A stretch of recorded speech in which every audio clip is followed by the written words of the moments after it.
Oh, we've got CMEs, don't worry. We've got massive filaments to cover as well, such as this one up in the northeast. And this one down here in the southwest. We'll be telling you where those CMEs are headed and a lot more here in today's daily space weather video. So thanks for tuning in. Congratulations on realizing that the channel exists. I'm your host, Dan, aka Smasher Mash, coming at you from the Smash News Network, least busted name in news. There's some spectacular composite imagery for you. Huge prominence up in the northeast there.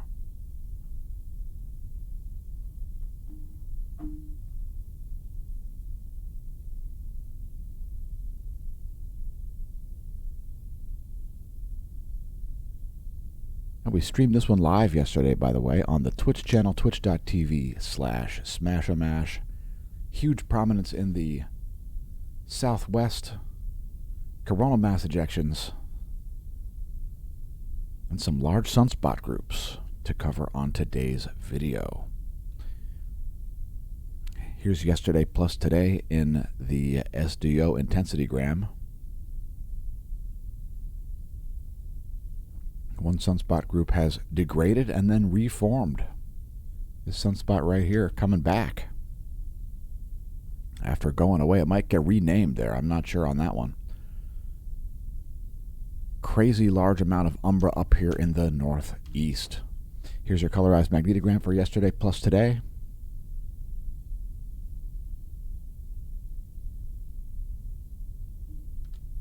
And let's continue on to look at some Earth stuff, some geophysics type stuff.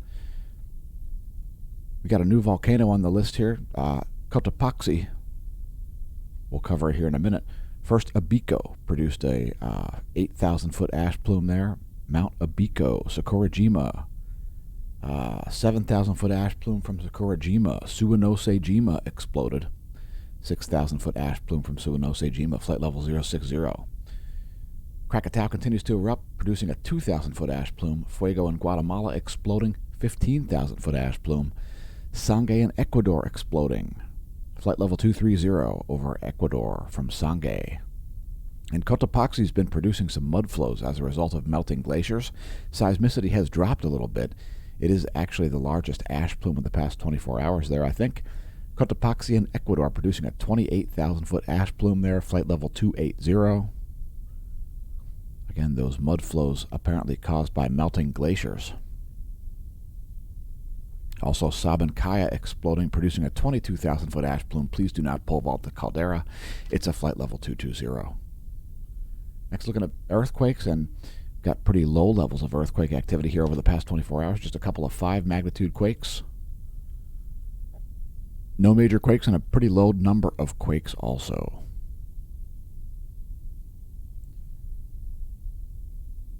So we're just going to scroll up the list here briefly. The Owen fracture zone there in the West Indian Ocean saw a 5.1. There's the location of that. South Sandwich Islands had a 5.4.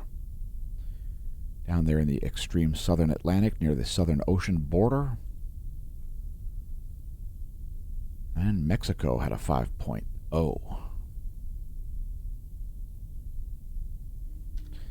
Getting back to space, here's the last 24 from SDO 171 angstroms.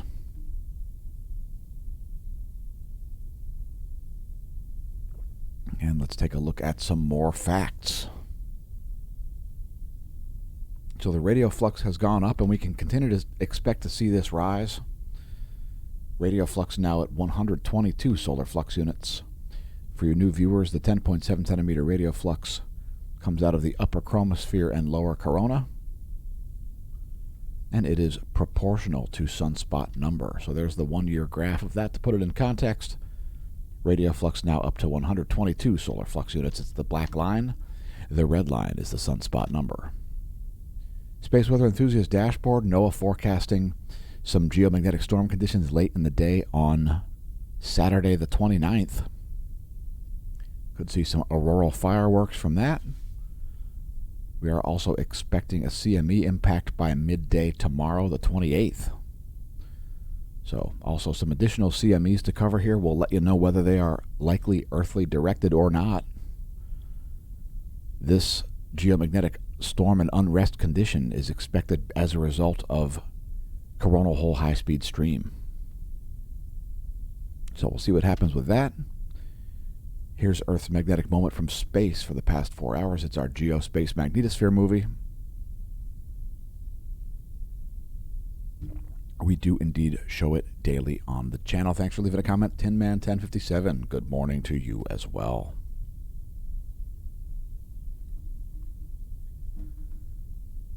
So that is scaled in nanopascals, magnetohydrodynamic pressure. Things pretty quiet here geomagnetically speaking. Here's Earth's magnetic moment from the ground. Ground magnetic perturbations. Geospace delta B means changes to Earth's B field, scaled here by the space weather modeling framework in nanotesla magnetic flux density.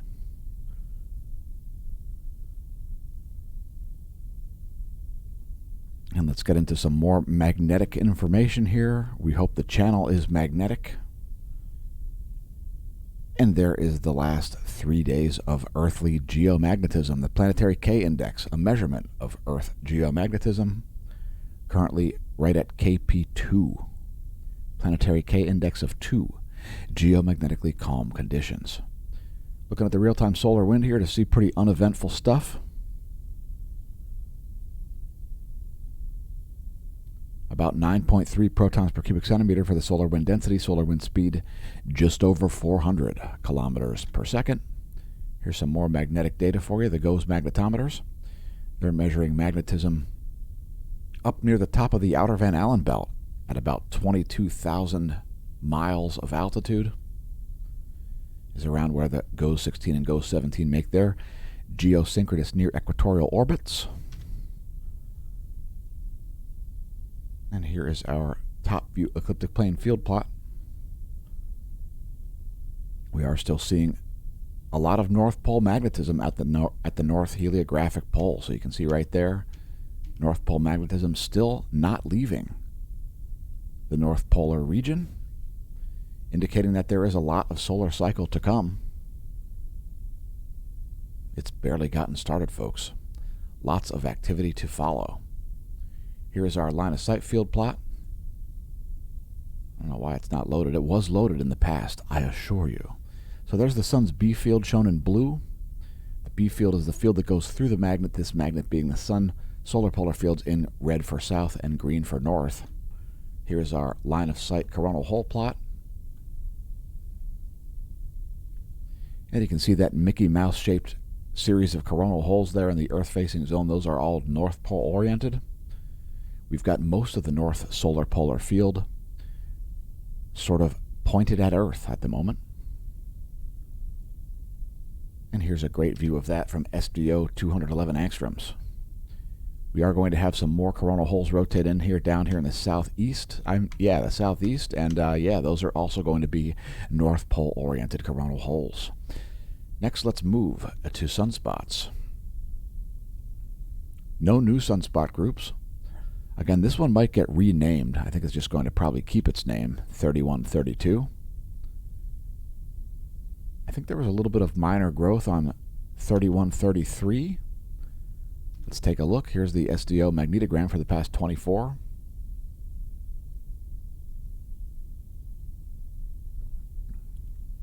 Mostly stable, it looks like, for most of those sunspot groups. Here's SDO continuum. We'll take a closer look at the southwestern quadrant.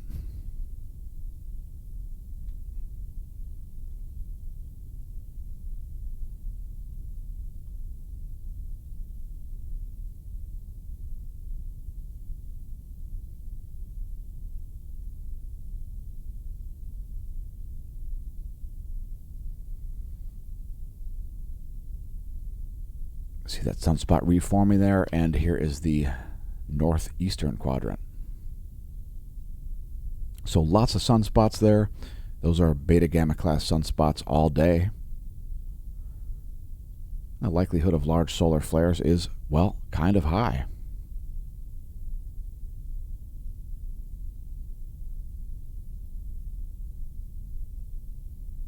Next, let's talk flaring. We haven't seen any major flares. No relativistic particles showing up there on the GOES proton flux. And there are the GOES X-ray flux data from the 16 and 17, the GOES 16 and 17. Largest flare of the past 24 was a decent-sized C-class flare, a C6.7, peak flux at 1240 yesterday. And we do see a little bit of a rise there in the general background X-ray flux. Here is the last 24 in 131 angstroms. The reason 131 angstroms is a good wavelength to view flares is because it takes 10 images per minute instead of only 2. And it looks like that C-class flare came from sunspot 3133.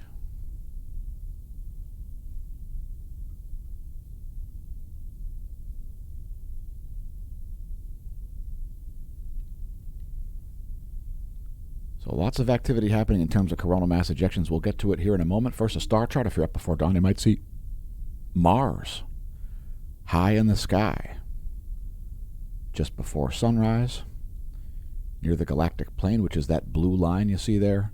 The yellow line is the ecliptic. If you want to create your own star chart, head to in-the-sky.org. The chart that we use here daily is the all sky chart. Just put in your zip code and you can view that for yourself at your location. Here's your solar system forecast. This will apply to all Earthlings. Attention, all Earthlings. There is a tiny sliver moon. Here is the 1 week forecast. We will have a gibbous waxing moon by the 3rd of November. And for some reason that needed a refresh. There is yesterday's data from the George Mason University coronagraphs. Again, some quite spectacular CME activity happening. We'll also show today's imagery. That's 94 frames from yesterday. And here are 19 frames from today. And you can see very long duration coronal mass ejections happening there. Starting yesterday in the afternoon and just kind of finishing up recently here. We'll also show some more data here from Stereo A, which unfortunately is lacking, and Soho Lasco C3. So unfortunately, the Stereo A data ends at 1953 yesterday evening. So a lot of those, most of those CMEs there not really showing up on Stereo A, unfortunately.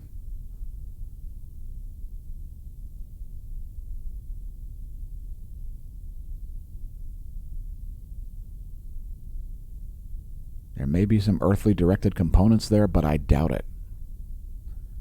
I'll give it a 30% chance of having earthly directed components. So far, NOAA tends to agree they're only expecting any CME impacts from coronal. They're only expecting any geomagnetic unrest from coronal hole high-speed streams. So here are some zoomed out views. And those CMEs are largely looking like they're to the south and the west.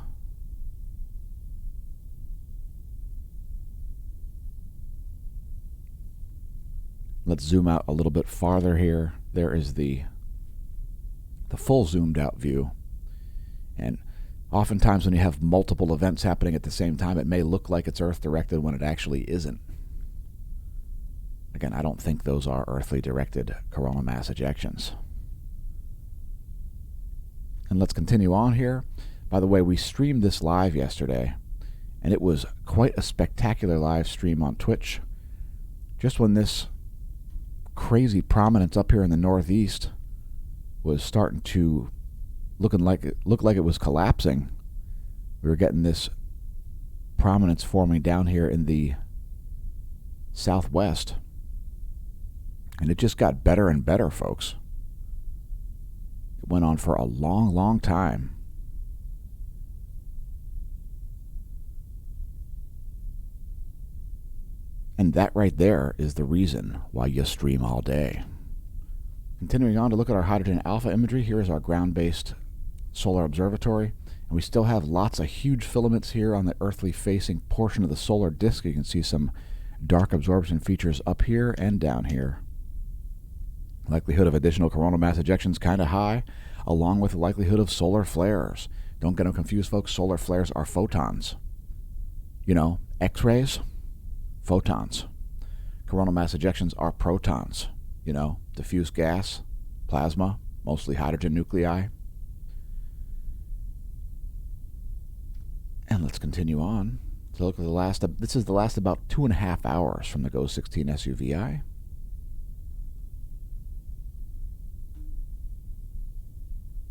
Still a large prominence up here in the northeast. Here's the higher resolution imagery from SDO for the past 24 hours. As we just simply bring you the most detailed imagery of the closest star and the most comprehensive space weather video in the world, in the known universe.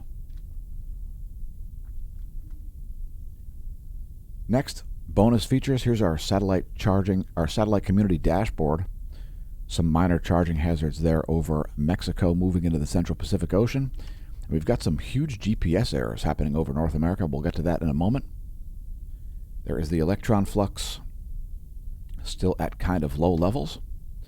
There's the NOAA forecast for the electron flux. And they downgraded their forecast for the electron flux. So that's associated with the impact of the coronal hole high-speed stream we're expecting in a couple of days. I would tend to agree with that forecast. There is the one-year chart of the electron flux to put it in context. Next, the F layer of the ionosphere. We're going to show you one slice of the atmosphere, the bridge between Earth and space in vibrational frequency. It's at about 300 kilometers of altitude. And there is the vibrational frequency of the F ionosphere layer in megahertz. This data courtesy of the Australian Government Bureau of Meteorology.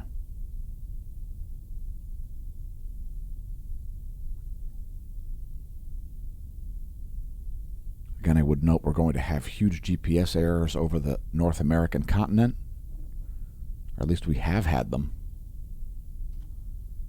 Here is the ionosphere anomalygram.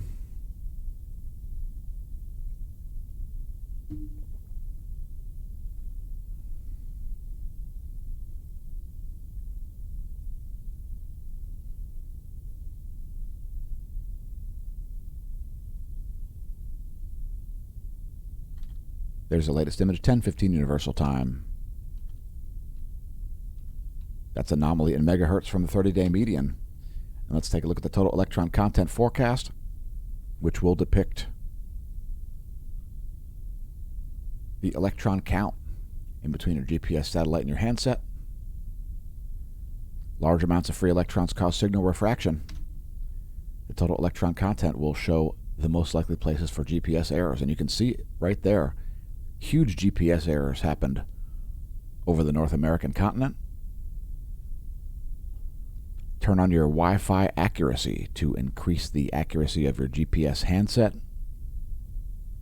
If there are Wi-Fi hotspots around where you're located, the system will know where they are based on the GPS, based on the IP address, and it will increase the accuracy of your GPS unit. If you're not near any Wi-Fi hotspots, well, you're going to probably have some huge errors.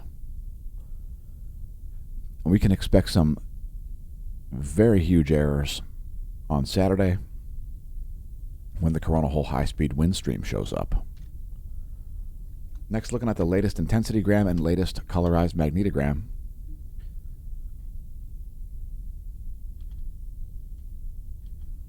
There is your rock back. By the way, these new active regions up here, these are not sunspots, at least not yet. No umbre to be seen there yet. Let's bring up some more images here to close out the space weather section. That's ionized helium and 2 species of ionized iron from SDO. Yesterday plus today. That's officially the Mickey Mouse coronal hole. I mean, look at that. That is a straight up Mickey Mouse coronal hole. End of story. It's settled. This coronal hole sponsored by the Disney Corporation. Ruining all of your favorite brands like Marvel Comics and Star Wars all at the same time. Let's get into meteorology, but first, let's pause for station identification. This is the Smash News Network, least busted name in news. By the way, visit our website if you haven't done so. Smashomash.com is the official website of the Smash News Network, least busted name in news. And welcome to the Neo-Renaissance. Thanks for tuning in. Congratulations once again on realizing that the channel exists. You can find us all over social media. A permanent invite link to our Discord chat. We are still on Patreon. Give Smash staff a raise by picking up some merch. Help us out with clicks. Smashomash.com. You'll find all kinds of features there.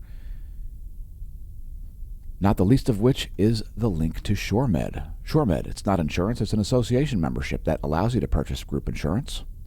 You won't be underwritten because you're a member of the group. So check out the American Better Health Organization, a nonprofit focused on improving the health of its members. You'll get all kinds of features, massive discounts on products from the pharmacy, dental, vision, and lots more. Check it out, SureMed, link below the video as well as on the homepage at smashomash.com. Support the channel by becoming a member of the Smash team at the gold or silver level. Silver and gold Smash team level members, they do indeed get some additional content. They are indeed executive producers of the channel, increasing the likelihood that these videos will continue to exist, remain publicly visible, and free for all to view. We make just this side of nothing to put the content on YouTube, probably because of pathetic censorship by big tech. Facts. They're very controversial because it's the year 2022. Smashomash.com/Smash Team. The best value is the gold annual paid-up subscription level. Other links you'll find there are links to Hemp Lucid. Yes. Check out the Delta 8 gummy cubes. They are potent. We'll be doing more reviews on that. We actually have a review on the YouTube channel already. You'll find a lot of products there. So if you're in the market for CBD products, also some other products there, as well as CBDs, check those out via our link. You can find it on the homepage and below this video, smashomash.com. Find out what the experts say.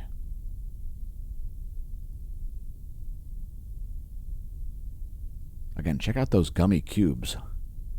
We're going to have to do a video specifically on those. There is the watermelon flavor being featured. Also, check out the merch shop. The 30% off site-wide sale ends soon at the merch shop. If you click the link for that, you'll find the products in order of best selling. And today I'm wearing one of our first merch items indeed. It's a re-release. Smasher priced my first pandemic. So yeah, I'm wearing it right now.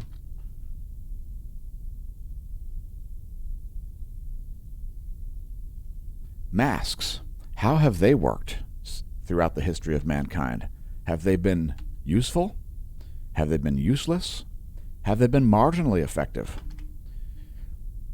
How did they work out during the Black Death, the Justinian Plague, the Spanish flu, the H1N1, and other Asian outbreaks of viruses in the early 2000s? How did they work in 2020, 2021? What about 2022? Let us know in the comments what you think. Congratulations on surviving a global pandemic so far. Are you scared and spooked? Have you noticed the correlation between number of tests and number of cases? Isn't it incredible that if you do a lot of tests, you find a lot of cases to an endemic disease? Amazing. Scam. Anyway, once again, congratulations on surviving a global pandemic so far. This product does allow you to wear a mask without putting one idiotically on your face. Press like, press subscribe, press share if you enjoy the content. If you are unable or unwilling to open up your cobweb-encrusted wallet and send us some cash, press like, press subscribe, press share, leave us a comment, etc. There is a product unpacking review there on the Hemp Lucid products. Check out our playlists for videos not related to space weather. Driving, riding, pro tips, the diamond anvil, too hard to smash, terms defined, music videos, and more. Once again, thanks to our YouTube viewers for putting up with the pathetic, putrid, disgusting censorship on the big tech platform. And let's get to the realm of meteorology. Yes, I'm always interested in waves. Waves. I like them. And at the moment, looks like the biggest waves in the world are in the Southern Ocean there. 31-footers happening down there in between the South Sandwich Islands and Antarctica. We've also got some big waves in the North Pacific, south of Alaska. Nearly 30-footers down there, up there, over there, out there, whatever preposition you'd like to use. And let's get to the normally scheduled meteorology segment. Like sands through the hourglass of time, these are the surface winds of the eastern portion of your lives. Planet Earth's surface winds depicted here. Here are the jet streams. For you new viewers, the jet streams are the most effective way to look at global weather patterns. Check it out. We've got a decently strong upper level low here, rotating counterclockwise in the North Pacific. Great example there of an upper level low. Here are the jet streams of the western world. Some huge bends happening there, some cold air being injected into the Rocky Mountain area, and some warm air showing up in Greenland. Here are the surface winds of the west, surface winds of the central world, and the jet streams. Weather, it's too easy to forecast, so we branched out into space weather. It's more of a challenge, although it's becoming easier and easier, folks. Next, the sun is rising over the Atlantic Ocean. Now, don't tell anybody that the Earth is croissant-shaped, okay? Leave that out of your comments. Don't tell anybody that the Earth is croissant-shaped, or NASA might have you banned from social media. You don't want to have your Twitter account banned or shadow banned because you've divulged the fact that Earth is croissant-shaped and that this is a projection onto a spherical Adobe Photoshop product or something like that. Croissant Earth. Deal with the facts that the Earth is shaped like a croissant. Next, your weather.gov map. And fortunately, this is projected onto a flat map. That way people can believe it. We've got some winter weather advisories there in places like New Mexico, Utah, and Colorado, despite all the hot air coming out of the state of Colorado. Also some freeze warnings and some frost advisories in Oregon and Northern California. If your county's lit, click your county. That is weather.gov. Let's move on here. We don't want the video to be too long. Here's a forecast for pressure and precipitation for the next 72 hours. We show 72-hour forecasts on the channel because they are believable. We don't show like 20-day forecasts because when you get out to about 3 days, the forecasts become ridiculous and nonsensical.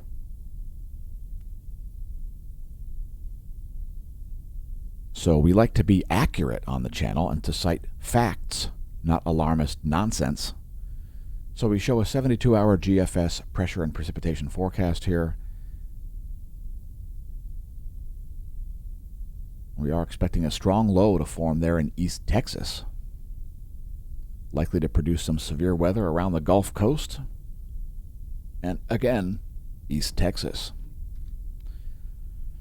Continuing on, there's our snow depth.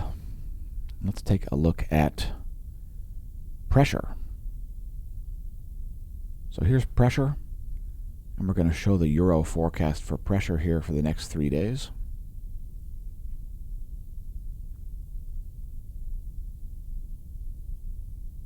You can see right there that low there forming and then moving up toward western Tennessee and so on. That's the European forecast model for pressure. Next, looking at our NASA GOES lightning mapper, and things are pretty calm here as far as lightning strikes go over the lower 48. There's our full planet map from lightningmaps.org. Some active lightning off the coast of Florida, the east coast of Florida, that is. Pretty calm here as far as lightning goes at the moment. Next, your Doppler radar for AUSA, the allegedly United States of America. Former nation, now banana republic.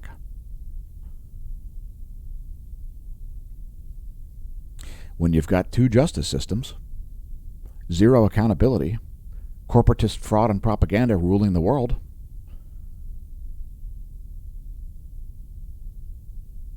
zero accountability for inept officials. Here is the lower 48 Doppler radar.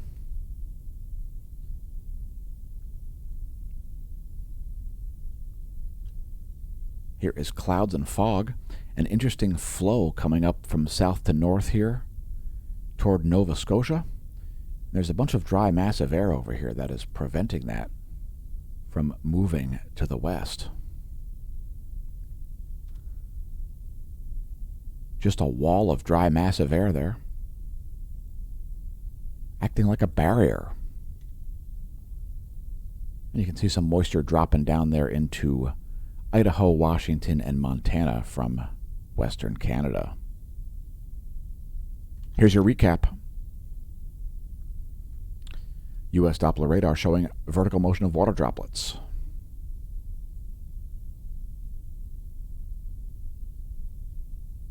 Infrared radiation from the NASA GOES interactive weather satellite.